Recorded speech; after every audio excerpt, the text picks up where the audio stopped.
Hello student, chemistry class में आपका स्वागत है। तो क्लास 11 का हम पहला चैप्टर दूसरा चैप्टर दोनों कंप्लीट कर लिए हैं। Some basic concept of chemistry ये भी हमारा कंप्लीट हो चुका है। एटॉमिक स्ट्रक्चर ये भी हमारा कंप्लीट हो चुका है। अगर एटॉमिक स्ट्रक्चर 2 से संबंधित जो न्यूमेरिकल क्वेश्चन है उसको बनाने में अगर आपको प्रॉब्लम होगा तो हमारे कमेंट सेक्शन में लिखिएगा। ज़रूर आपका उस प्रॉब्लम पर हम वीडियो बनाने का पूरा प्रयास करेंगे। तो आज हम शुरू करने जा रहे हैं चैप्टर 3, जो चैप्टर 3 का नाम है तत्वों का वर्गीकरण एवं गुणधर्मों में आवर्तिता, है ना, classification of elements and periodicity in properties. तो आज का वीडियो अन्य वीडियो से काफ़ी छोटा होने वाला है, पर शॉर्ट वीडियो के श्रेणी में नहीं रखा जाएगा।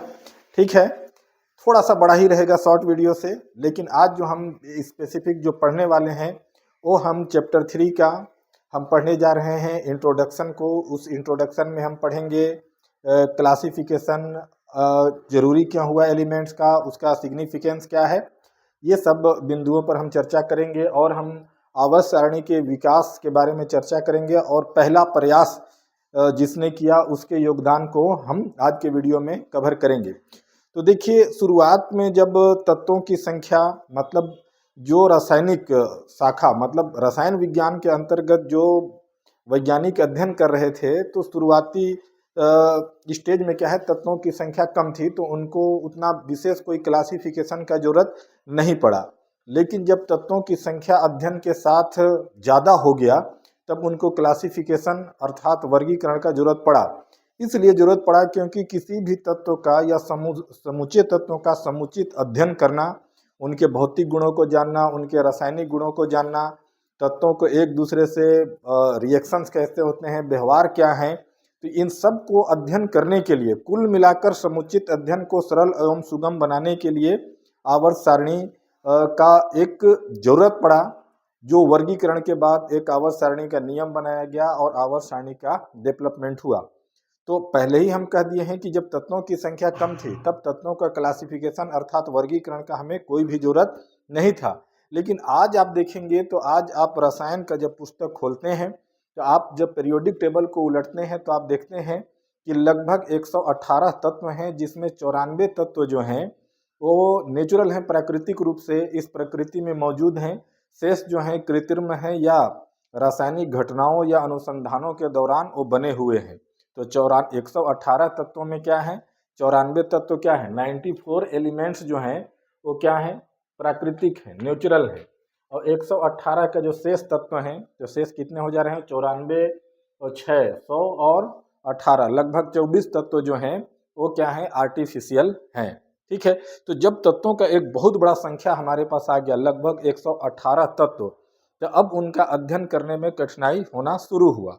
तो जब अध्ययन करने में कठिनाई शुरू हुआ तब इनका वर्गीकरण जरूरी हो गया।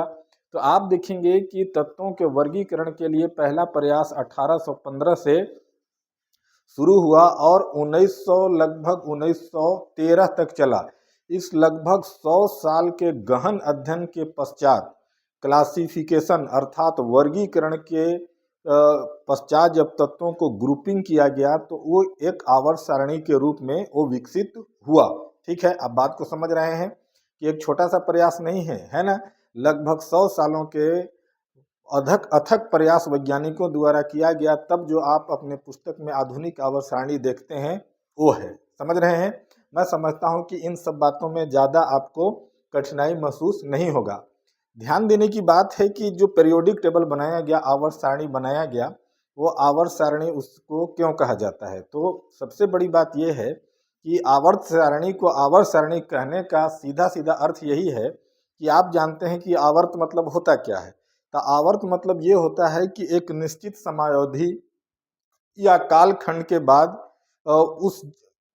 उसका पुनः पुनरावृत्ति होना जहाँ से वो शुरू हुआ था, तो इसको क्या कहते हैं, आवर्त कहते हैं।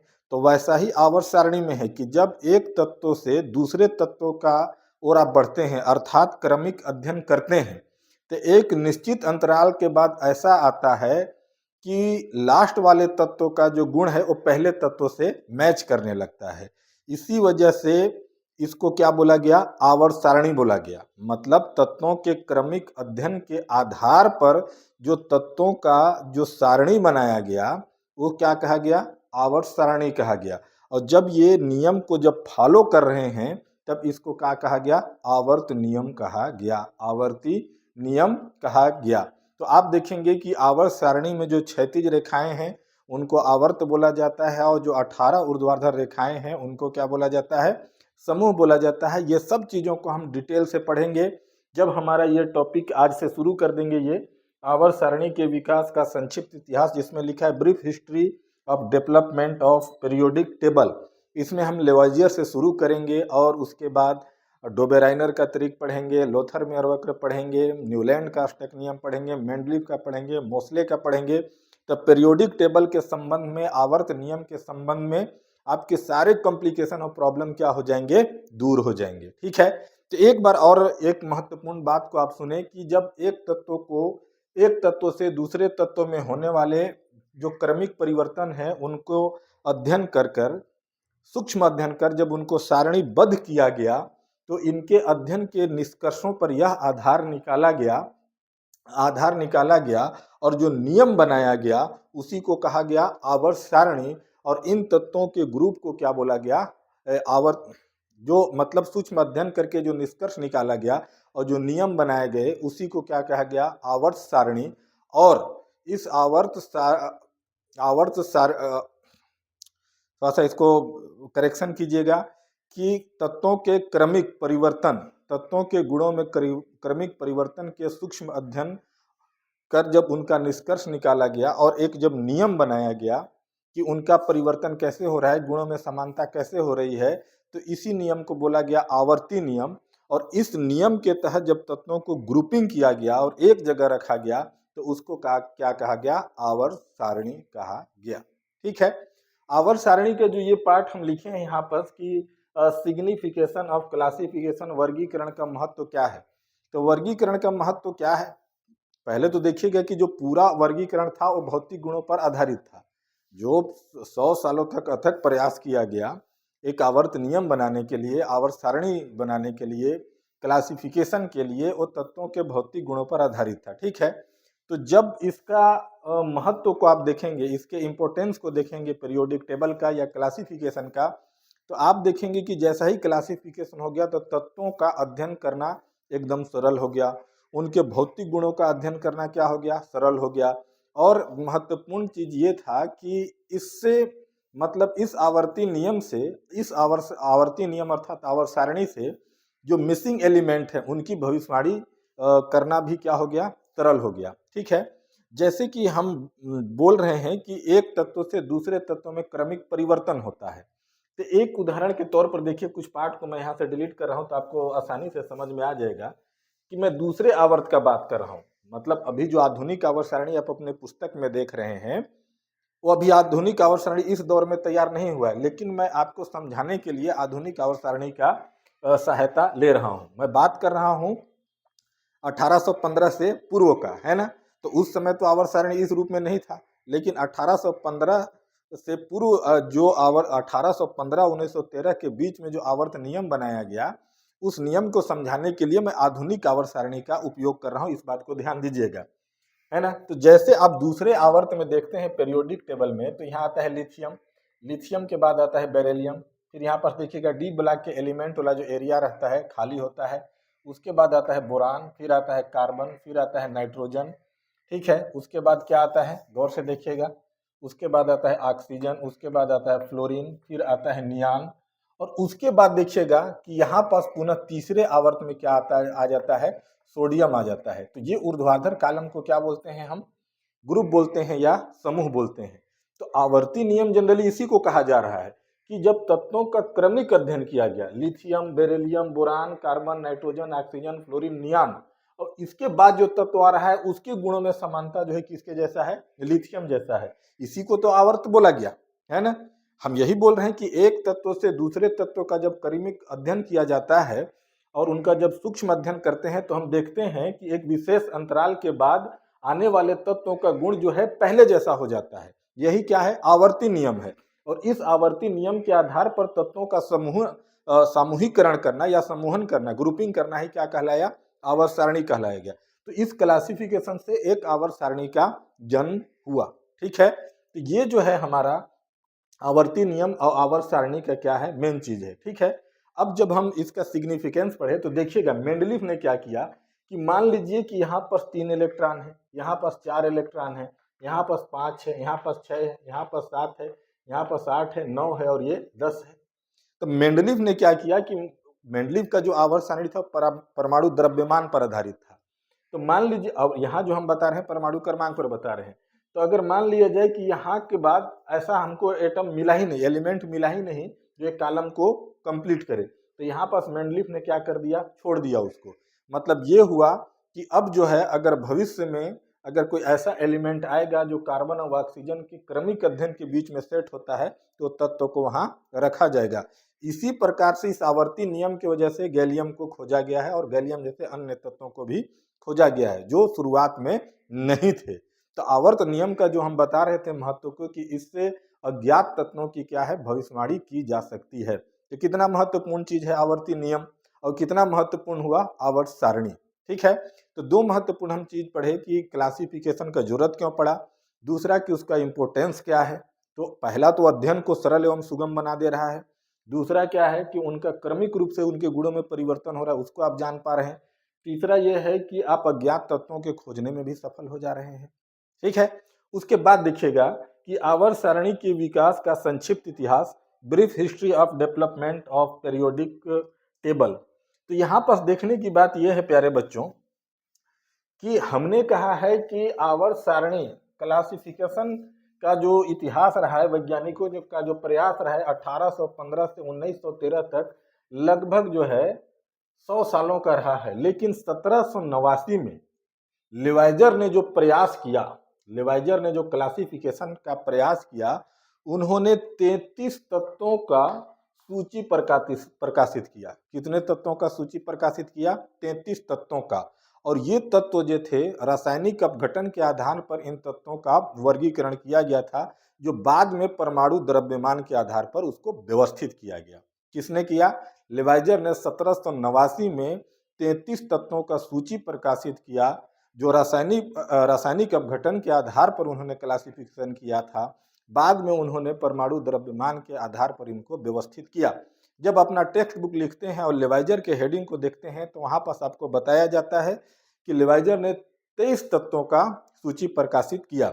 तो 23 तत्वों का सूची प्रकाशित करने का आशय है कि जो सार्थक एलिमेंट थे, जो रियल एलिमेंट थे, वो 23 ही थे, 23 ही थे। कितने थे?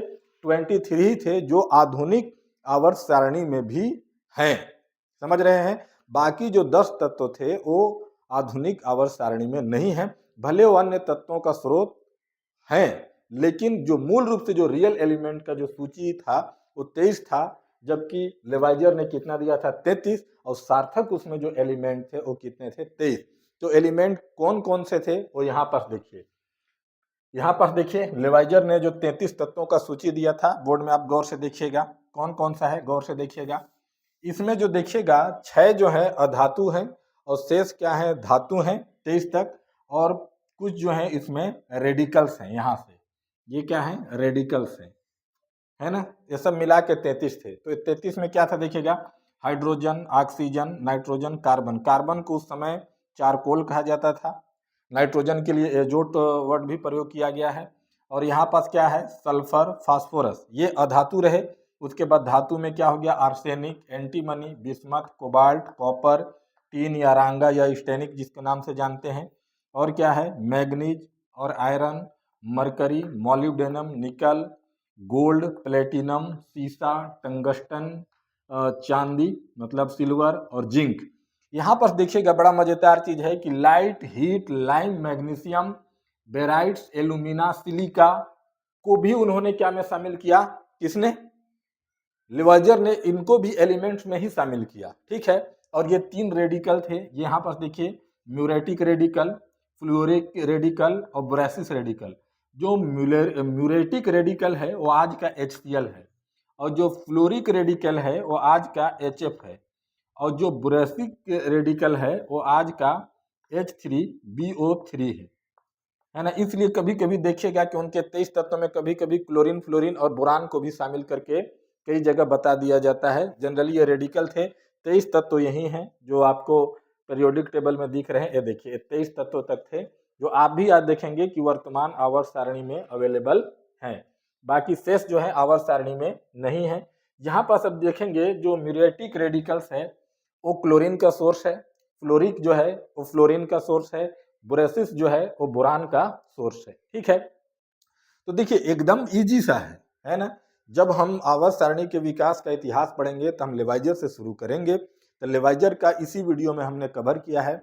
आगे एक एक वीडियो बनाएंगे, हर जो हमारे रसायन शास्त्री पीरियोडिक टेबल बनाने में प्रयास किए हैं सबका एक एक वीडियो बनाएंगे। डोबेरेनर का अलग बनाएंगे, लोथर मेयर का अलग बनाएंगे, न्यूलैंड का अलग बनाएंगे, सबको आपको अलग अलग से बनाएंगे ताकि आपको पढ़ने में आसानी में हो। और जब भी आप YouTube चैनल को सर्च करते हैं, आप वहाँ पढ़ने के लिए जाते हैं तो प्ले लिस्ट में जाइए ताकि आपको पढ़ने में और वीडियो खोजने में कठिनाई ना हो, क्योंकि क्लास 11th की केमिस्ट्री और 12th की केमिस्ट्री दोनों का प्ले लिस्ट हमने अलग अलग बनाया है। तो प्ले लिस्ट में जाइए और हर वीडियो को देखिए और प्रॉब्लम हो तो जरूर पूछिएगा। ठीक है, एक ध्यान देने की बात है कि जब बात हम करते हैं 1789 से, तो 1789 में जो है इन तत्वों का सिंबल जैसे हाइड्रोजन का H नहीं है। हमने सहूलियत के लिए लिखा है ताकि बोर्ड में लिखने में हमको ज़्यादा समय ना लिखे, वो हाइड्रोजन यही है, हाइड्रोजन ही है। अभी इसको सिंबल के रूप में नहीं लाया गया है। ठीक है, सिंबल के रूप में देखिएगा 1803 से 1808 के मध्य में वृत्त और चित्रों के माध्यम से जॉन डाल्टन ने इसको दर्शाना शुरू किया और बर्जिलियस वगैरह ने इसको और भी डेवलपमेंट किया। वहाँ से हम सारे एलिमेंट्स को क्या है सिंबल में लिखना शुरू किए। लेवाइजर समय तक कोई भी तत्वों का एलिमेंट नहीं लिखा जाता था। ठीक है, अगर ये वीडियो आपके लिए उपयोगी है तो अंसारी एजुकेशन चैनल्स को लाइक्स कीजिए, सब्सक्राइब कीजिए, सपोर्ट करते रहिए ताकि आपके लिए और भी वीडियो हम बनाते रहें। जब तक के लिए थैंक यू वेरी मच।